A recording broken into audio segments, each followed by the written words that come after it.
Sitting on the coast of the warm Pacific Ocean, there is a calm, thriving town that welcomes people from all over the world. Huatulco is a beautiful beach town famous for hosting 9 gorgeous bays, a natural reserve, a great diversity of protected species, as well as a warm and mixed human community. It's also well known for being the most urbanized town on the coast of Oaxaca. Its infrastructure is pristine, and it has a considerable number of foreigners from North America as well as from European countries. Hello everyone, my name is Mariana and I'm super excited to have you again for the newest episode in the Mexico Relocation Guide City Tour series. Today is all about Huatulco in the beautiful state of Oaxaca. Santa Maria Huatulco is a municipality on the coast region of the state of Oaxaca. Now we're going to focus on what is known as Bahías de Huatulco or Huatulco's Bays. Nowadays a renowned touristic destination, but how did it all get started? Well, we gotta go back centuries to the first settlers in the area, the Mixtecos. It is believed that they arrived around the 11th century and called this place Huatulco, which translates to the place of the worshipped log or / wood. They named it like this because of a legendary big wooden cross that used to stand at the top of the hill, that it was said was left there by a strange foreigner who brought it with him over 1,500 years before by the arrival of the Spaniards. During the colonial era, the word Huatulco was adopted to the current Huatulco, and the indigenous village turned into one of the most important ports during the first decades of the Spanish rule. Ships loaded with treasures of silver and gold would leave the coast of Oaxaca.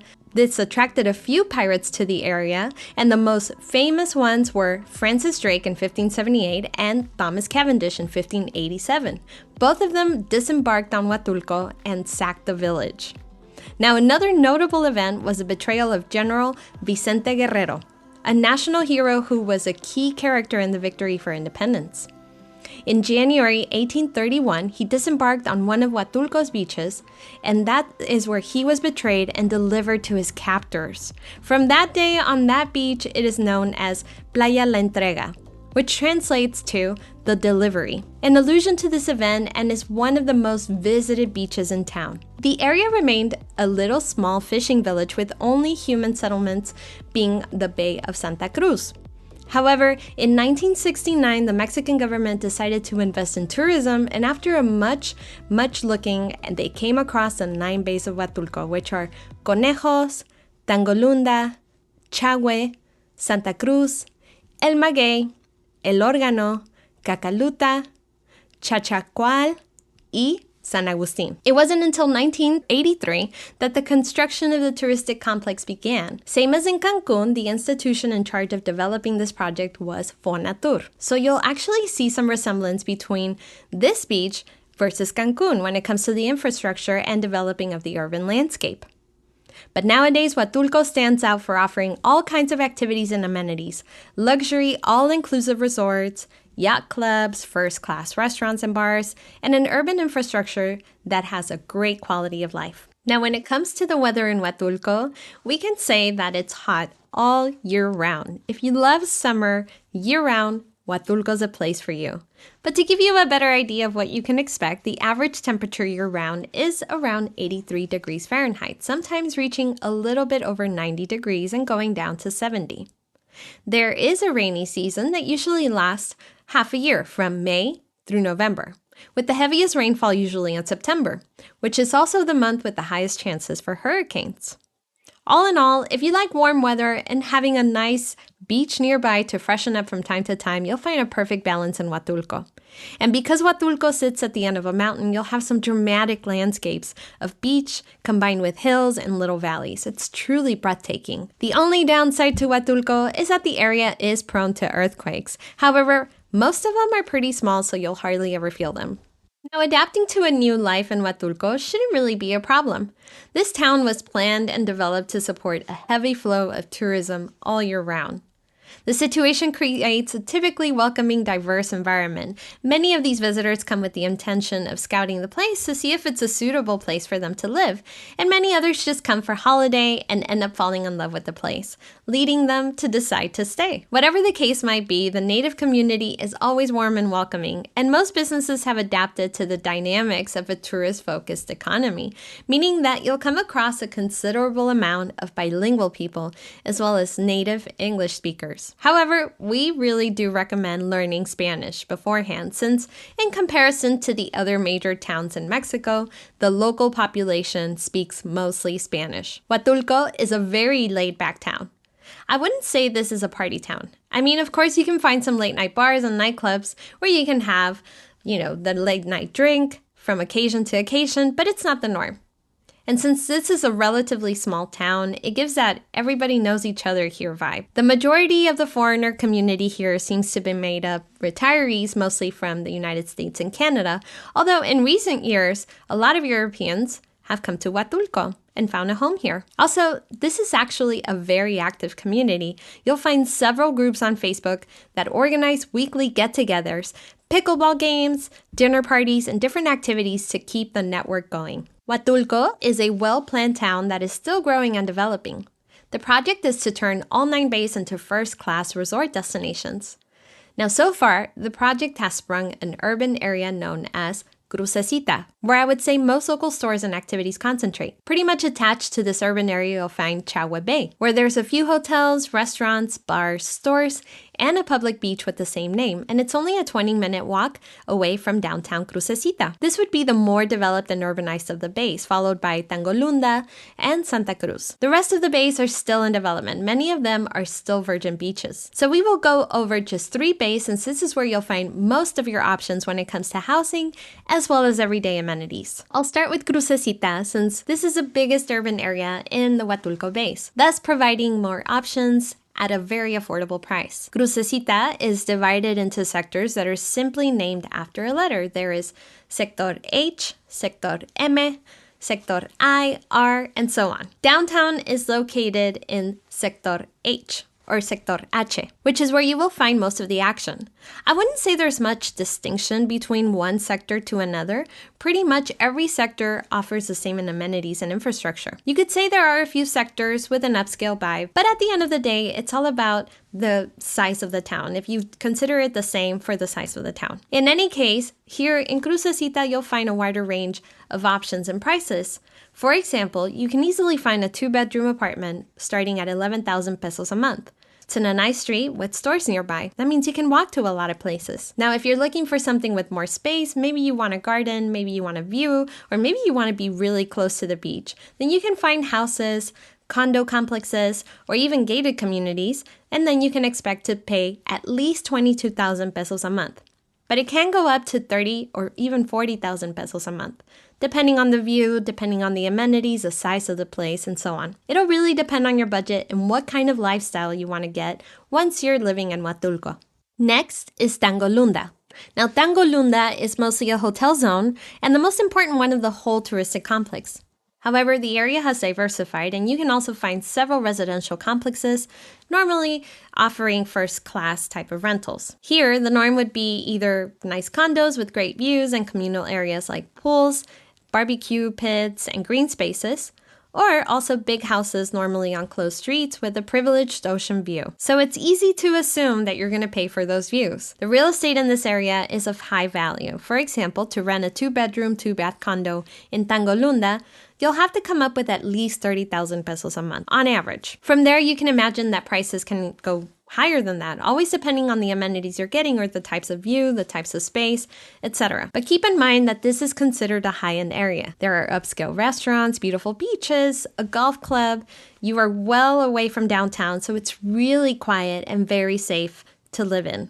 Santa Cruz Bay was the only human settlement in this part of the coast. Before all this urbanization process, this was the only fishing village. So you could say that Huatulco, as we know it today, started here in Santa Cruz. In Santa Cruz, you'll find a well-developed urban area, but much smaller in size if you compare it to Crucecita. Santa Cruz is a bit more diverse if compared to Tango Lunda in terms of budget and vibe.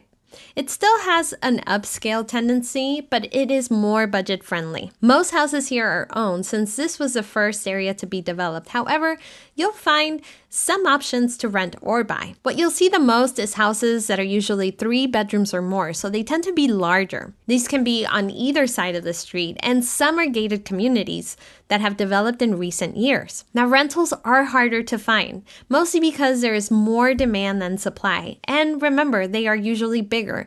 So to give you an idea, rentals start at 30,000 pesos a month. And although you would be within a few minutes from the beach, you still have a lot of stores, parks, and all types of amenities, even though you're not literally right next to the beach. Now, one thing I want you to note about Huatulco is that it has an influx of people coming from Canada and the United States during the winter months to escape the cold weather up north, usually from November through April, which means that there is some price fluctuations during the high season, especially for rentals.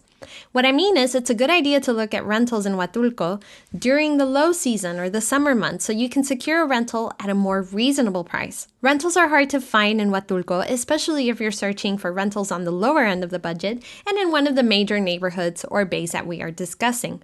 Now, if you have been following Mexico Relocation Guide, by now you know I recommend to rent for at least 6 months before committing to a specific place or before buying a house in Mexico. I think it's really important. And by now, you have probably heard me say that finding rentals in person is the best way to find the best price rentals. For starters, you'll be able to actually see the place. Another thing is a lot of rentals are never published online. Well, that has never been more true in Huatulco than other places. Huatulco is truly a word-of-mouth kind of place if you're looking for the best cost rentals. And if you need help finding places for rent in Huatulco, we highly recommend spending some time in town, scoping the different areas, and talking to everyone you meet so you can find the best rental for you within your budget. But again, my advice is to search within the low season. Now, what about the cost of utilities? Well, as I mentioned before, Huatulco's infrastructure is thought to provide with everything that you'll need. So water, electricity, gas, and internet are well covered here. Water is provided by Fonatur, and you should be paying somewhere around 400 pesos a month for a 2-person household. Electricity is provided by the only institution in Mexico that supplies electricity in the entire country, which is the CFE or the CFE. Your cost in Huatulco is probably going to be higher depending on whether you use air conditioning or not. Most households in Huatulco have at least 1 or 2 units, depending on how many people live in the house. So if this is your case, expect to pay around 1,500 to 1,800 pesos a month for electricity alone. Gas is provided mostly by Gas de Oaxaca. The dynamic is that you'll call them, place an order, and after a few hours they show up in your house, either to switch your gas tank or to fill a stationary one. Consult with your landlord to know which kind of tank you have. And 30 liters is enough for a 2-month period, even if you cook regularly. The cost should be around 650 to 750 pesos. Now, internet is mostly provided by Telmex, although Mega Cable is also present in the area. And of course, you can offer satellite internet with Starlink. It seems that fiber optic is still very limited in Huatulco, so your fastest option would be around 25 megabytes of download speed. Some areas are already getting fiber optic, but the process could take months or even years. If this is really important for you, then you should check the speed of the rental or place you're buying before you actually settle on it. In any case, your cost 25 megabyte speed package will cost you around 400 pesos to 500 pesos. Now, if you're one of the lucky people to get fiber optic in your neighborhood, you can get 1 gigabyte, and that should cost you around 1,800 pesos a month. And if you want to get satellite internet, Starlink offers a package starting at 350 pesos a month and going up to 1,600 pesos a month, depending on how much speed you get. If you are liking this video, make sure you give it a like and don't forget to subscribe to Mexico Relocation Guide. If we have been of any help to you, make sure you support the channel by subscribing. I also love it when you guys comment and let us know where you're watching it from. So please feel free to say hello in the comments. I read every single one of them. If you're thinking about living in Huatulco and need some extra help, we have the solution for you.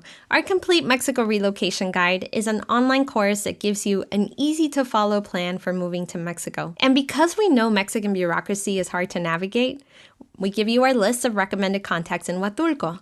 like immigration facilitators, realtors, private drivers that can drive you and your pets to Mexico, international moving companies, private relocation tour guides that can show you around Huatulco, and so many more. It's constantly kept up to date, and it's fact-checked by actual professionals in their field. So move to Mexico the right way with our complete Mexico relocation guide. The links are in the description of the video. Okay, now let's get into shopping in Huatulco. Now, if you've been watching any of my videos, then you know I'm going to start by encouraging you to buy from local stores and producers. But I do this because while living in Mexico, it truly is going to be your best option.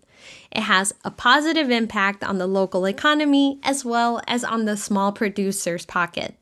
And the quality of the product is undisputable. You'll get fresher and more organic products for less money. It's really a no-brainer when you put it this way.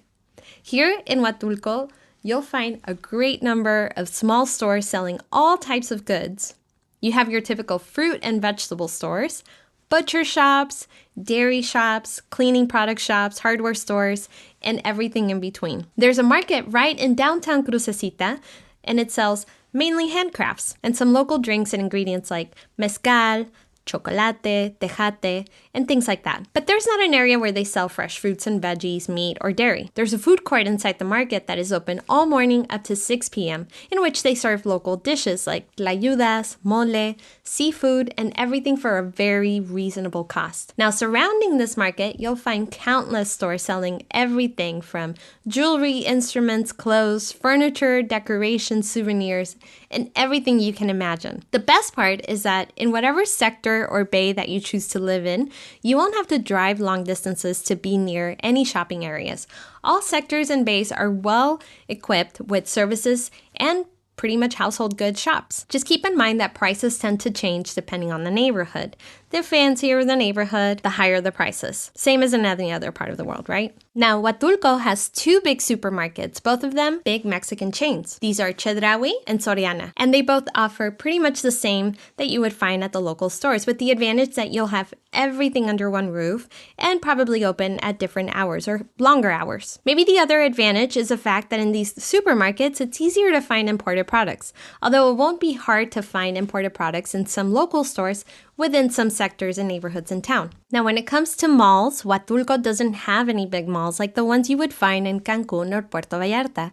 And I honestly find this to be one of Huatulco's biggest charms, that even though it has developed and turned into a major tourist destination, it has preserved some sense of identity and culture by letting the local producers dominate the shopping picture, even when it comes to fashion, handcrafts, and decorations. Now, let's explore your options when it comes to enjoying good health and medical services available in the area. I will always recommend that your first option to try to stay active so that you don't have to visit a doctor in the first place. Here in Huatulco, you'll have plenty of options to keep yourself in good shape. For example, becoming a member in your nearest gym or fitness studio, to outdoor activities like just walking, or even joining pickleball games at the Deportivo, which is in La Crucecita. You won't have excuses when it comes to keeping your body active. However, when you do fall sick, don't worry, you're covered. If it's something small like the flu or food poisoning, you can rely on the private consultation services at the local pharmacies. Farmacias del Ahorro is free, and Farmacias Similares charges 50 pesos. They also offer other services like giving you shots and basic lab work. Now, for general hospitals or public hospitals,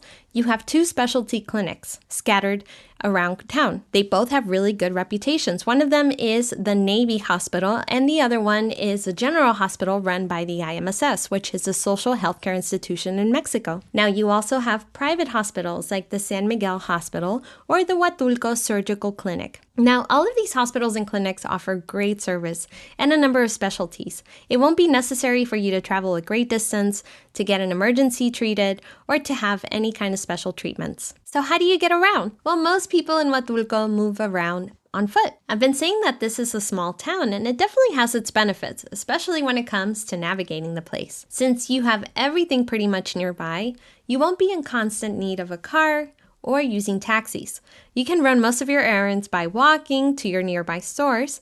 The same applies if you want to go out or have a few drinks with your friends. You'll always have restaurants nearby. If you're not a big fan of walking or the distance plus the heat is just too much for you, you can take a taxi, which should charge anywhere between 35 pesos to a little bit more if you're moving around the same bay. Now, if you want to move to a different bay, let's say from Crucecita to Tango Lunda, then the cost will be 60 pesos, which is around $4. Very, very affordable. There are a few buses that'll take you from one bay to another. However, these leave at very specific hours at very specific times. Public buses or vans are not fully organized in Huatulco, since it's not really needed. Now, if you do want to own your own vehicle, a lot of people here opt to have a scooter, since the infrastructure is well suited for riding one of these. The streets are well maintained, but they aren't wide enough or provided with enough parking spaces to sustain a big population of cars. Also, one of the charms of this town is that there are no traffic jams, so I would say it's better to keep it that way. To leave town and visit other nearby towns or even other states, you have at least 3 options. One of them is the carretera, or the road. You have 2 options, which are passenger vans run by private companies. Depending on where you want to go, the price will be determined, but to give you an idea, a ride to Oaxaca City will cost you around 300 to 400 pesos a person. These, however, can be a bit uncomfortable. If you find this to be true, you can then go to the ADO bus terminal, which is a big national transportation company.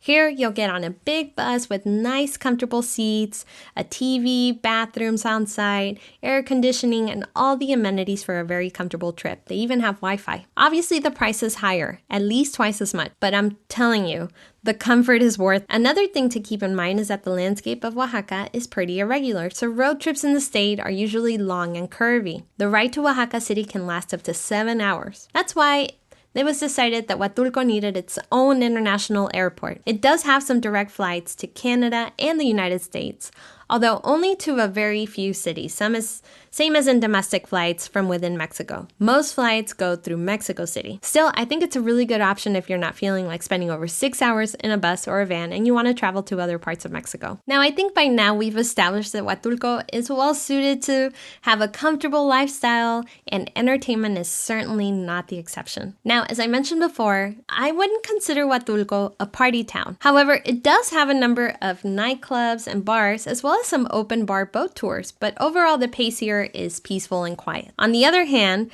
there are a lot of daytime activities that'll certainly keep you busy. Of course, most of these activities have something to do with the beach or the water, but we'll go over some other options so you'll see that it's actually really hard to get bored in Huatulco. We will start with visiting the 9 bays, which I think is a must and probably the #1 thing to do on every visitor's list. You can either take a catamaran tour.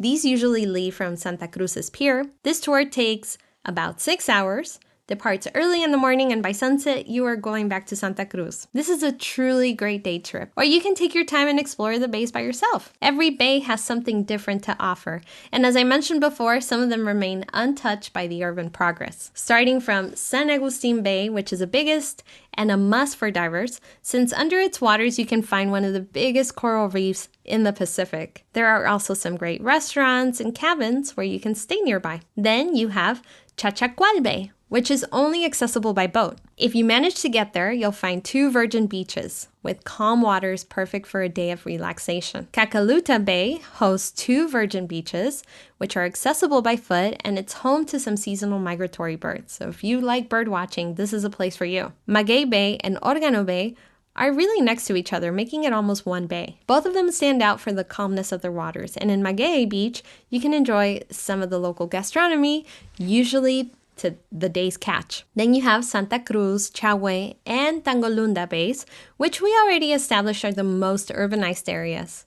In any of these, you can find nice restaurants, bars, public beaches, water activities, and so much more. Tango Lunda stands out for being home to the only golf club in Huatulco, which is an 18-hole course with spectacular views of the Pacific Ocean. If you're a golfer, this golf course is a must. And last but not least, Conejos Bay, which offers 4 public beaches, calm and warm waters, and beautiful sunsets. You are also nearby to beaches like Mazunte, Zipolite, Puerto Escondido, Cicatela. The best part is that each beach on the coast of Oaxaca offers a totally different vibe from the other. And that is only beach activities. Remember that this area is super rich in culture and natural wonders. Since Huatulco sits at the very tip of a mountain range, it makes the ideal place if you're a fan of hiking. You'll find several trails that'll lead you to wonderful viewpoints. Not only is it worth the effort, it's also a great way to stay active. If you want to visit an archaeological site, then you should pay a visit to the Copalita archaeological site. It is dated to the year 500 BC, and it only costs $5 to access the site. Now, we definitely need to mention the food.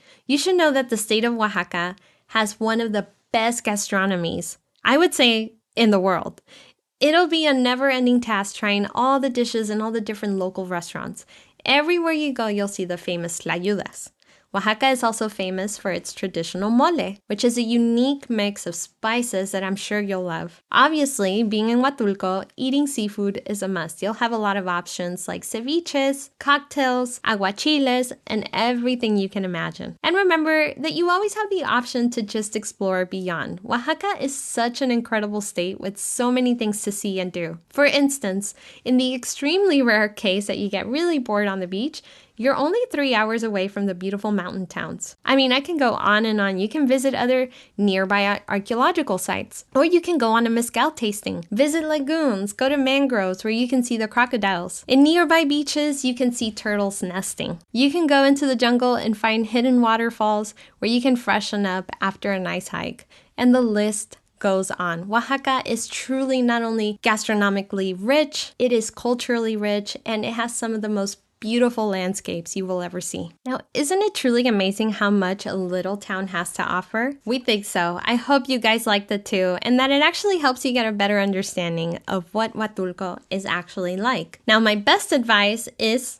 come and see. There will be no amount of videos and no amount of Facebook groups and no amount of text that can truly live it and experience it for yourself. I'm pretty sure you'll find it as charming as we do, but you truly have to find out for yourself. Now, whenever you come to try the Huatulco experience, make sure to take the time to actually experience it. My recommendation is that you spend at least a month to see and learn what living in Huatulco is actually like. And if you want a true expert experience, I highly recommend you look into our private Huatulco relocation tours. We recommend people who give you a nice customized tour, and the person is a local who will answer your questions and give you a detailed idea of the place from a local's perspective. Things like, what are the pros and cons of living in Huatulco?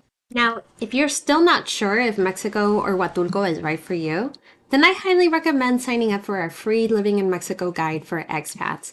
We give you a really nice breakdown of all the things that you can expect when you move to Mexico. This is it, amigos y amigas. Thank you to everyone for watching this video. I truly hope that you have liked it. I want to remind you to give this video a like if you liked it. This was Huatulco. My name is Mariana. You are watching Mexico Relocation Guide, and I will see you in our next video. Hasta pronto.